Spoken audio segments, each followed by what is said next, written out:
What's good, fam? Welcome back to Value Adds Value. My name is Kyle Krieger. And as I just heard from my guy, Wilkie V. Law, I rock, you rock, we rock. Oh, well, we rock. Yes, I rock, you rock, we rock. Yeah. And you know what? I'm just going to Yeah. leave that in there because I don't feel like re-recording an intro. But what's up, everybody? We are back for another episode of Value Adds Value, number 344 or 345. I would have to check. But jumping on here today to talk a little bit about getting involved in our students' activities and community.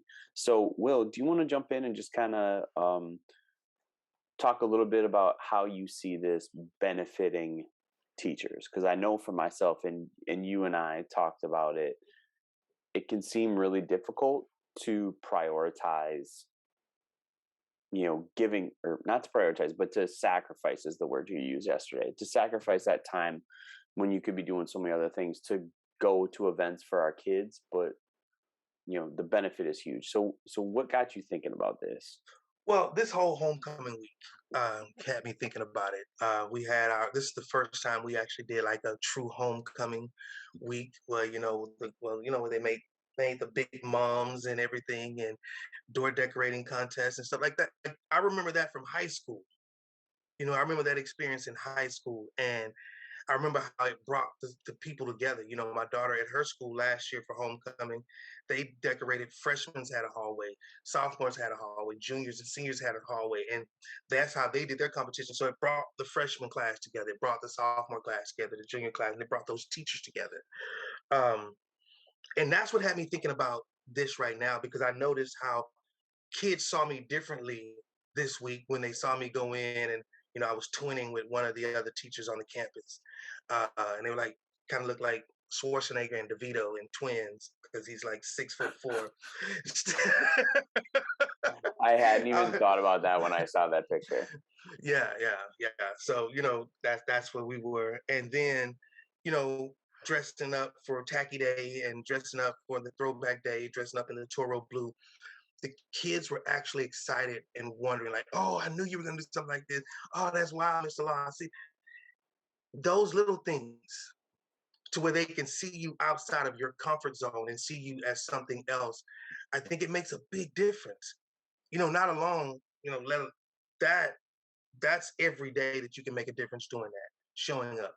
But then, going to volleyball games, kids that I taught last year, who are now playing volleyball, who are now playing football, my eighth graders now who I taught 2 years ago, who are star football players who used to be a knucklehead and now turned it around and now trying to be a mentor.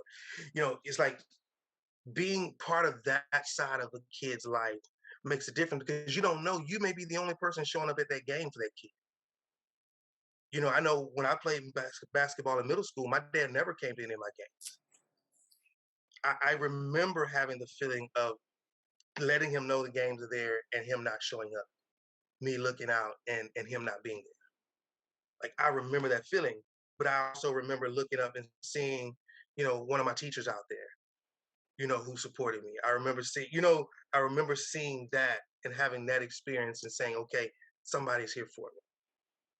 And so when we do that, we don't realize the impact that it has on that kid, not only on that relationship, but on that kid's self-esteem, their sense of worth. And so many teachers don't do it. They, and I get it. We're all busy. I get the teachers. We talked about it before. The teachers who has to leave their job as a teacher and go work 2 and 3 other jobs throughout the week in order just to make ends meet, not to live lavish, but just to be able to provide on a daily basis. Um, but there are a lot of teachers who just prioritize their personal time over the impact in students' lives. And I can't say either one is wrong, but I can say you can make tremendous strides with students by getting involved beyond the four walls of your classroom with your students' lives. Um, and I can't stress that enough. Mr. Pruitt, when we first started working in middle school, he said that to us. And coming from intermediate, we really didn't see it that often because there was really not a lot going on, outside of the school.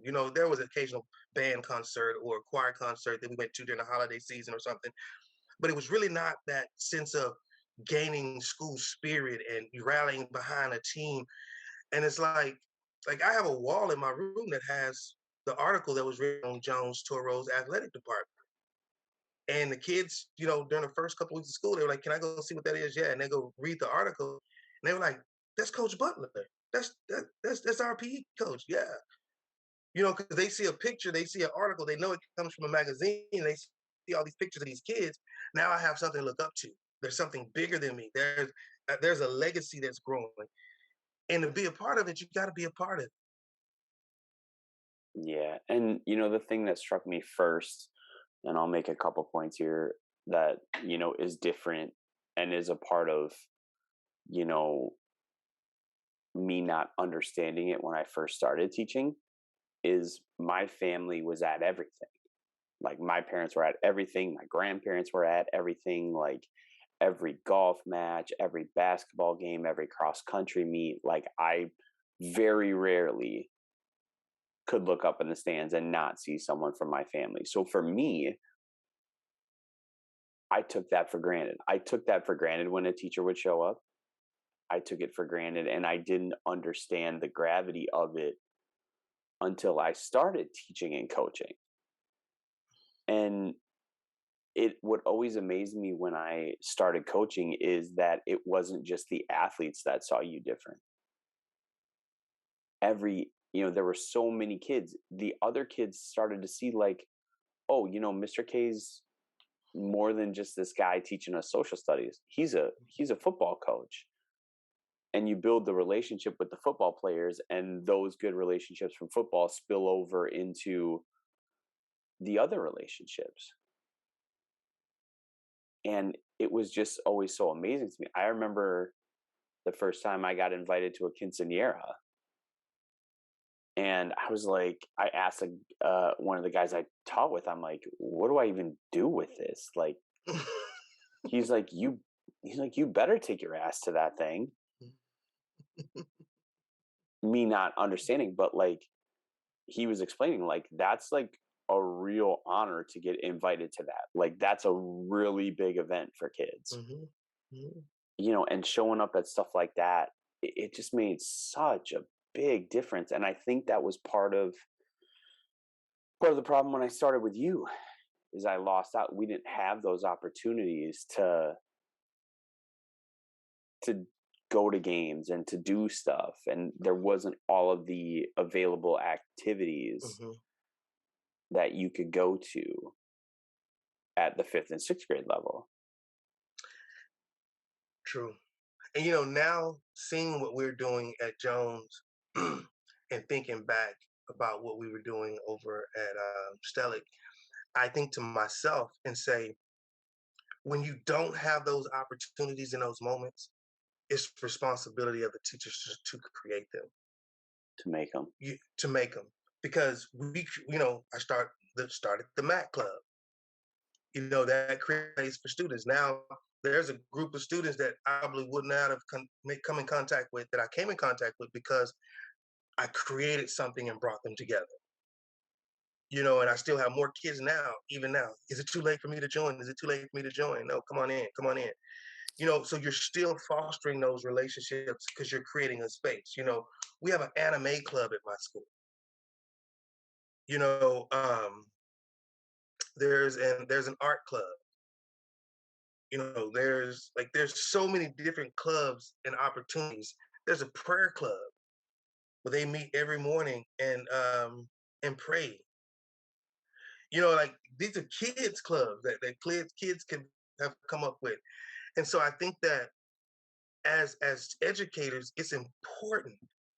I can't remember. I was just reading the other morning. Geez, the book. What is it called? Start now. Start right now. Teach and lead for excellence. That's what it is. Start right now. Todd Whitaker. Um, and he said in that book the idea that great leaders don't just don't just want to know how well you're doing at work. They want to know how well you're doing. And said that great teachers, just like great leaders, don't just want to know if their students can do the work. They want to know how their students are doing. That they care about their students on a human level first. We talk about it all the time with Maslow. With the with the hierarchy. That if you don't have that base, those basic, the kids don't feel safe, if they don't feel secure, if they don't feel like you care, there's absolutely no way you're going to get them to get to the point to where they're truly self-actualized. And that's something I learned about. I was thinking about self-actualization even the other day in my paper, is that we actually are becoming self-actualized in different disciplines. Because when I'm sitting in a math class, I'm putting on the lens and I'm saying, this is me as a mathematician. When I walk into an English language arts class, I'm seeing myself, this is me as a literature, as a reader, as a thinker. When I walk into a music class, this is me as a composer, as a musician. So I'm literally having to become actualized in all these different disciplines in order to determine which one of these what track am I going to take? Which one sparked most joy in me? And it's our job as teachers to create those authentic moments so that we don't run kids away from something that they're good at, i.e., me dropping out because of a sixth grade math teacher and then ended up becoming a sixth grade math teacher. You know what I'm saying? Which could have gone totally different if it wasn't for the type of mom I had. So it's just important that we understand that those little bitty nuggets that we can throw in there to kids to show them that we want to be a part of their actual lives. Yeah, and I think what I heard from what you said is that when we show up and we do these things, our kids not only see us as more than a teacher, but they feel like they're seen as more than just a student, more than just a Mhm. set of their grades. Right? I'm not just a number. Yeah, and I think that can, yeah, I mean, we both know how difficult that is in the Mhm. current climate, and also with the requirements of the academic side of it. I mean, we're just bombarding these kids with all of this content and all of this different knowledge to where they feel like all that matters is whether I gobble up this information. Mhm. And And that's yeah. no, I mean, and it, I don't think the amount of information you have is a direct correlation to whether you will self actualize at some point. Like, knowledge is a great thing. Like, you have to have knowledge in order to know who you are, who you want to be. Hmm. But we're not necessarily, with all this information we give kids, getting them closer to that.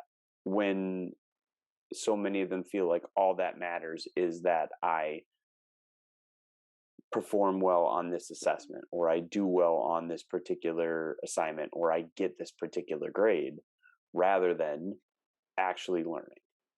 Hmm. I think that's, Actually learning. yeah. I mean, and that word actualization, is an understanding of who we really are and what we're really about. Mhm. You know, it's about being able to prioritize what's important for you. It's about understanding what you do well and what you don't do well. Mhm. For me, just trying to, I talked to you a little bit before we jumped on here about kids that don't want any feedback. How are you going to become actualized as a person if you're not getting any feedback at all? If you're not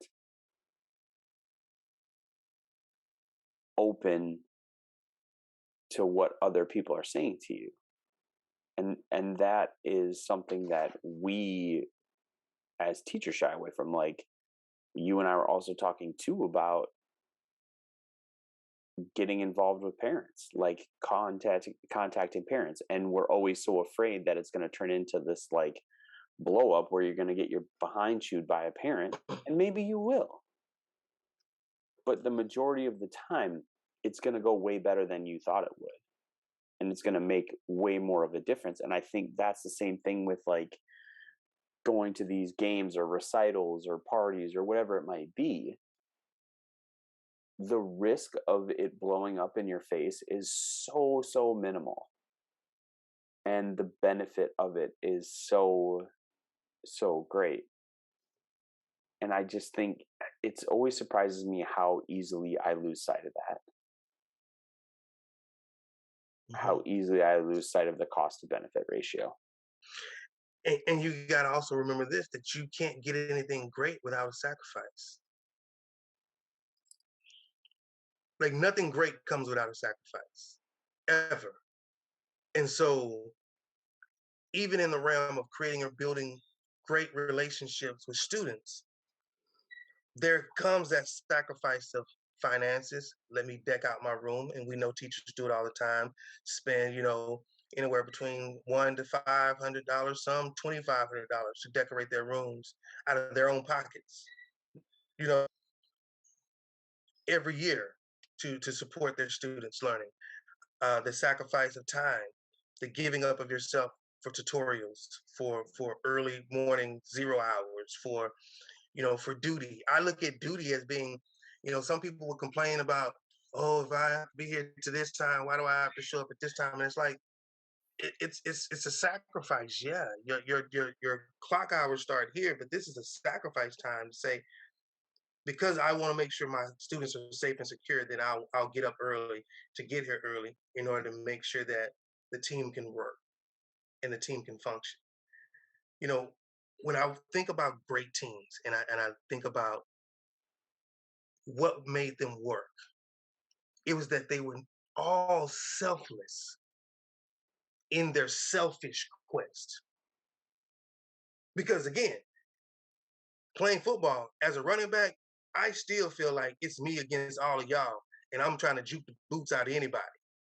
But I also understand that as a team, when we all gel and we move, if I sacrifice and I make a good block, then everybody sees that and they're like, okay, we got to make sure this dude he ain't scared to get out here against this 250-pound linebacker that's drilling at him. He'll get in. And once they realize you'll do that, okay, then I'll go back. I'll push a little harder for you. And that kind of constant endeavor to show up for each other is what builds a great team. You keep doing what you're doing to the best of your ability. I'm gonna keep doing the best what I can do the best to my ability, and that's what makes a great team. That's what we have to conjure up with our parents, because parents only hear their child's side of the story. And if we want to really make a difference, reaching out. When I was at the choir concert just the other day, Thursday, and one of my students ran up on me and was like, "Mr. Law, what are you doing here?" And just now, her mom comes and sits down, and she was like, "Mom," and she ran off, like kind of nervous. And I was like, I said, "Hey, I'm Mr. Law, I'm a math teacher." She's like, "Oh, hi, hi." So we kind of started talking. So the girl's over there looking like, "Oh my God." But I'm holding a conversation with her mom, totally impromptu, but there was a connection made. You know what I mean? There was a light that was turned on that would not have been there if that moment wouldn't have happened. Yesterday at the football game, one of my students, dad was there. I'm watching him play. I walk out. I hear dad rooting for him, and I turn around and look. It's obvious it's dad. Looks just like him. It's very clear. Go over there and introduce myself. We start talking. It's a connection made. There's a light turned on.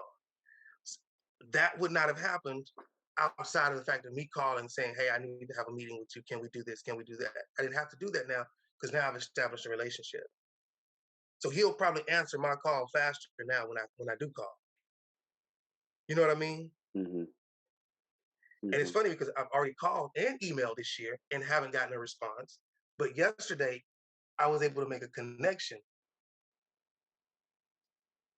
and I guarantee it'll be different next time.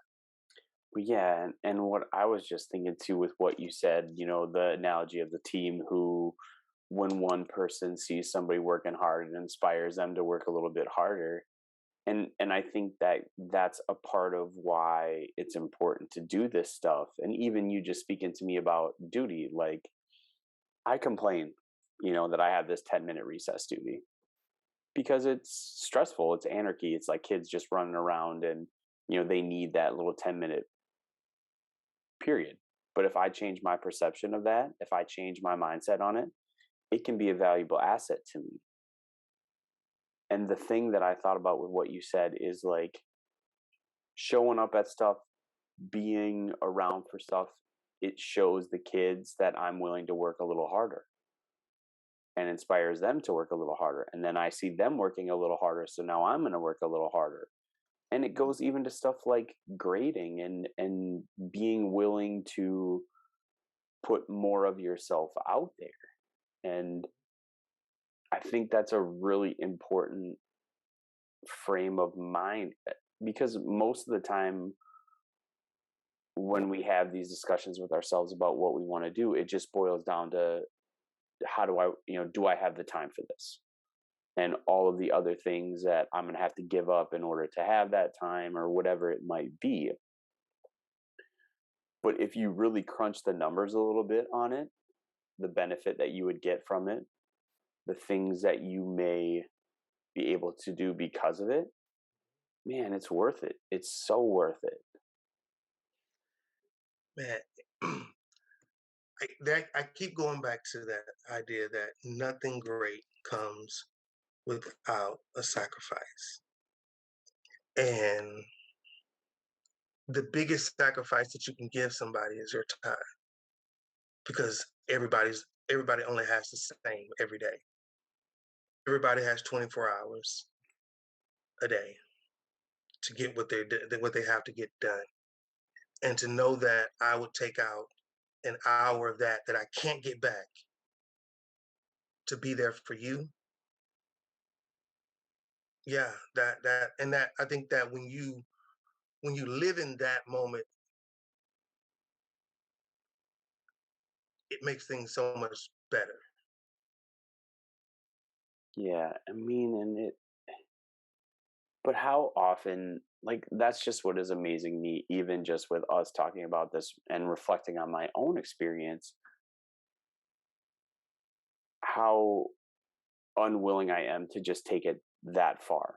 I mean, because we're only a couple steps from where we started in the logic train of why it's important to do these things with and for kids. But how quickly do you forget that when you've got things, around the house or things that I could do that in reality are very, very rarely an emergency.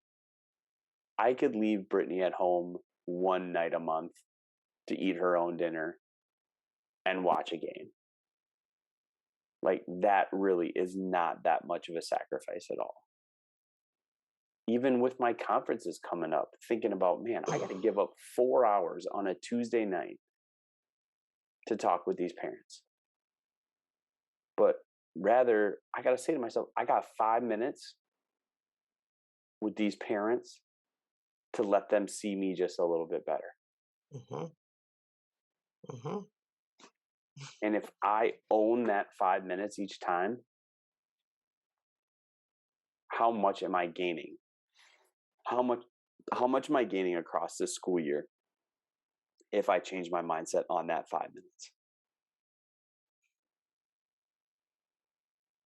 And Hmm. I just, that time is a finite resource, but man,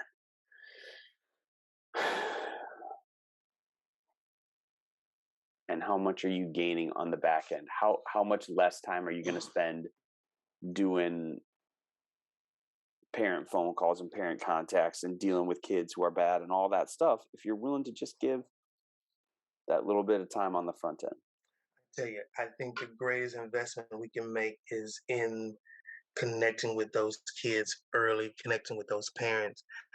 And like you said, I won't have to deal with it. And we can do so much more in the classroom when that's already handled. And it's such a small gesture. It's such a small gesture when you really put it in perspective. I started thinking about it this week because this week, literally, I was on campus late every single day this week. Like when I say late, I mean the earliest I left my campus was yesterday, and I left at 6. Um, and it was just because as the kids were doing things, I wanted to make sure I was a part of it. I wanted to be at the volleyball game. Um, I wanted to be at this. And granted, is it a sacrifice? Yes, because I would rather be at home with my wife. I don't get to spend as much time with her, but it makes me treasure the weekends. For our awake time during the week, especially with her being an assistant principal now, her nights are just as long as mine, if not longer sometimes. And so to know that you make those little small sacrifices for the things that you really love, and not saying that you love one thing more than the other, but the timing of the need is different. So my wife and I are pretty much inseparable on the weekends. Saturdays and Sundays, like we're literally together all day long. Like those are our days. You know, Monday through Friday, we come home, we may enjoy an hour or two together before we fall asleep. You know, um, but again, that's those sacrifices for doing that shows that I'm willing to put myself on a back burner for the greater good. And I'm not saying for everybody that everybody's able to do that.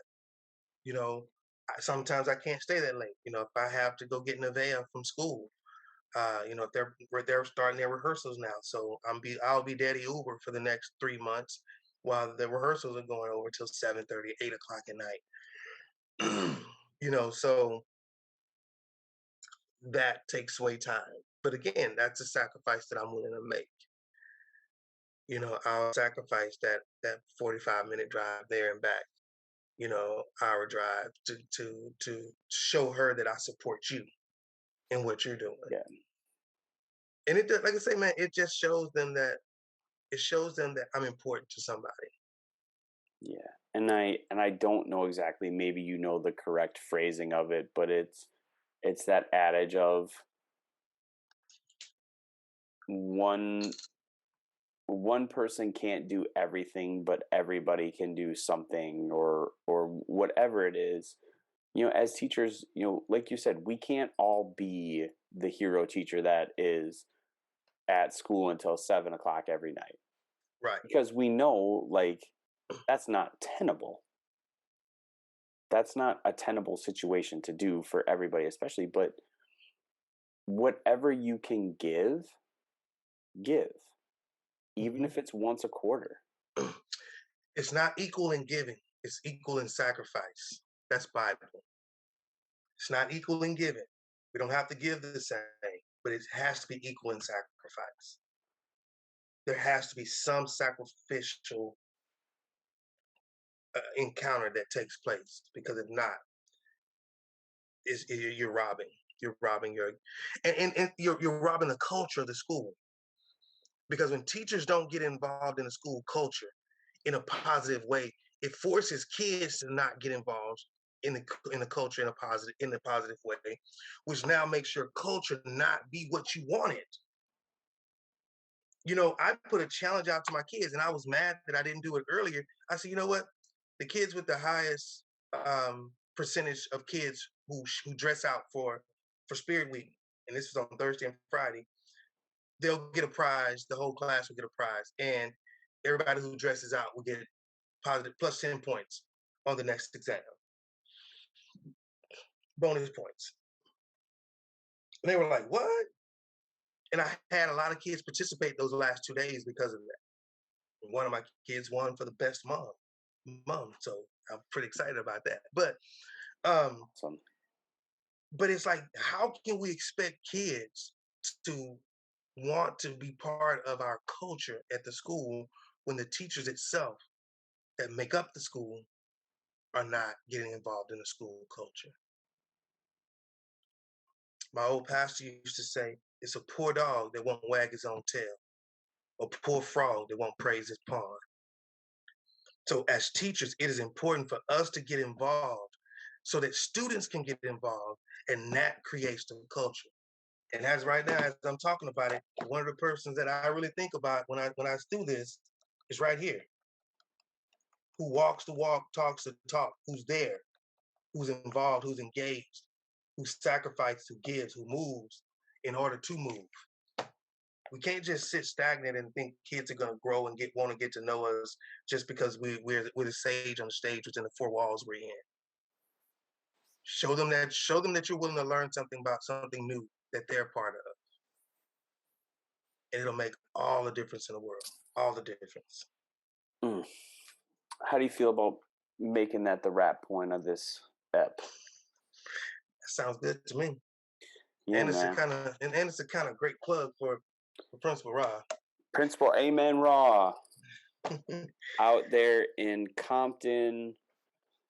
Wrote the book. We will link it below here. But Will, any finishing thoughts on this? We started talking about being at kids' events, but it kind of morphed into a conversation about sacrifice. But because again, that's what it is. It is a sacrifice, and it's not just being at their events; it's being involved. Being involved. Don't just be part of the team. Be the team. You know what I mean? Like, think about if you're rooting for your favorite team. If you're going to go to a Packers game, I guarantee you're going to be in green and gold. 100%. Am I right? Yep. I would not go to a Stros game unless I was draped in orange and blue. It's not going to happen. I won't go in anything else. Not even to a Dynamos or to a Rockets. I'm going to be dressed in the colors. But yet and still, we come to schools as teachers and educators with the team that we invest more than 8 hours a day, 5 days a week, 187 days a year to, and we can't dress in their colors and support them and root them on and cheer them on. That's a poor dog whose tail is broke, and you need to either get it fixed or get it docked. Mm. Rep the colors. I love that. So thank you, as always, folks, for tuning in. We appreciate it. You can find us online at Value Adds Value on YouTube, Facebook, Instagram. It's.will.law.ii on TikTok and Instagram. I'm at It's Kyle Krieger.